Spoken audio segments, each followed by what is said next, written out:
Hello students, welcome to this video. और ये last video है फर्स्ट फ्लाइट पोएम सीरीज़ का, रैपिड रिवीजन का। मैं उम्मीद करता हूँ कि जितने भी हम लोग रैपिड रिवीजन में रिवीजन किए हैं पोएम्स का, इन सब के आप पोएटिक डिवाइसेस को भी देख रहे होंगे और साथ ही साथ पोएट और पोएटिस का नाम भी देख रहे होंगे, क्योंकि एक नंबर में ये सब चीज़ें भी पूछे जाने की संभावना रहती है। और बाकी और क्वेश्चंस के आंसर्स करने के लिए आपका पोएम का आइडिया, थीम समझ होना ज़रूरी है, जो कि वही मैं एक चीज़ को एड्रेस कर रहा हूँ। कुछ चीज़ें जो हैं पोएटिक डिवाइसेस और ये पोएट और पोएटिस का, मैं उम्मीद करता हूँ कि आप ये भी कर रहे होंगे। सो ये एक पोएम है फॉर एनी ग्रेगरी, जो पोएम का नाम है, जो कि जो यंग वुमन है उसी के नाम से है ये। तो ये एक कॉन्वर्सेशन है पोएट का उस यंग वुमन से, जिसमें वो बता रहे हैं कि आज के समय में जो लोगों का जो अट्रैक्शन है एक दूसरे के प्रति, वो कहीं ना कहीं बाहरी चीज़ों, दिखावटी चीज़ों के प्रति ही है ना। किसी को ये फ़र्क नहीं पड़ता कि कोई इंसान दिल से कैसा है, कैसे सोच का है, कैसे विचार रखता है। वो बस जो दिख रहा है उसे, स्पेशली द अपीयरेंस, उसके बेसिस पे है ना।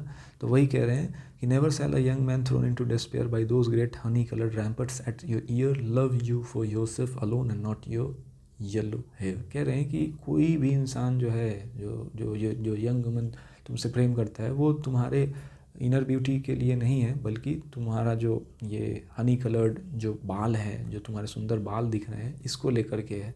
और तुम्हारे जो इनर ब्यूटी है ना, इसको लेकर के किसी का प्रेम नहीं है, क्योंकि जो दिख रहा है उसी के प्रति तुम्हारे प्रति वो लोग प्रेम दिखा रहे हैं। बट आई कैन गेट, अब ये सुन करके ये पोएट कह रहे हैं उसे कि अगर ऐसा ही बात है कि मेरे प्रति जो भी, जिसका जो प्रेम है, जो मेरा जो दीवाना हो रखा है, मेरे प्रेम में पागल हो रखा है, अगर ऐसा ही है कि केवल और केवल मेरे हेयर को देख करके है, तो मैं उसे एक हेयर कट ले लूँगी, है ना, या सॉरी हेयर डाई, मतलब दूसरे कलर का कर दूँगी। अगर ये कलर ही मेरे प्रति उसका अट्रैक्शन का कारण है, तो मैं इसे कलर कर दूँगी, है ना। And set such colour there, जैसे कि ब्राउन, ब्लैक या कैरेट, कोई सा भी कलर लगा दूँगी। That young man in despair may love me for myself alone and not my yellow hair. मैं चाहती हूँ कि मेरे को वो प्रेम करे, ना कि मेरे जो चीज़ें बाहर की चीज़ें हैं, इस तरह से हेयर दिख रहा है, इस वजह से उसका प्रेम है ना। तो यहाँ पे ये एक और चीज़ें हम लोग सीख सकते हैं कि जो भी चीज़ें दिखावटी हैं, जो बाहर की चीज़ें हैं, जिसको लेकर के हमारा मन किसी चीज़ के प्रति जा रहा है, तो वो चीज़ें ट्रांजिएंट है, वो बदल सकता है। वो मतलब हर वक्त बदल सकता है, वो चीज़ें परमानेंट इन नेचर नहीं है।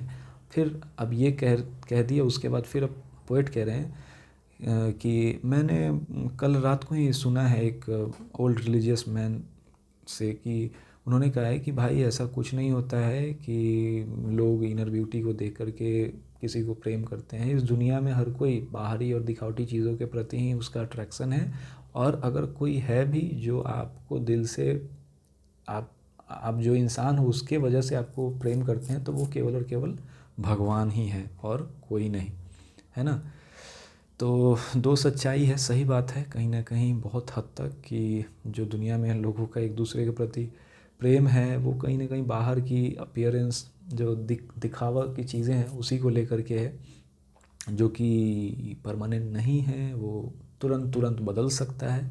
और एक भगवान ही है जो शायद आप जो इंसान हो उसकी वजह से आपको प्रेम करेंगे। ठीक है, सो दैट्स इट।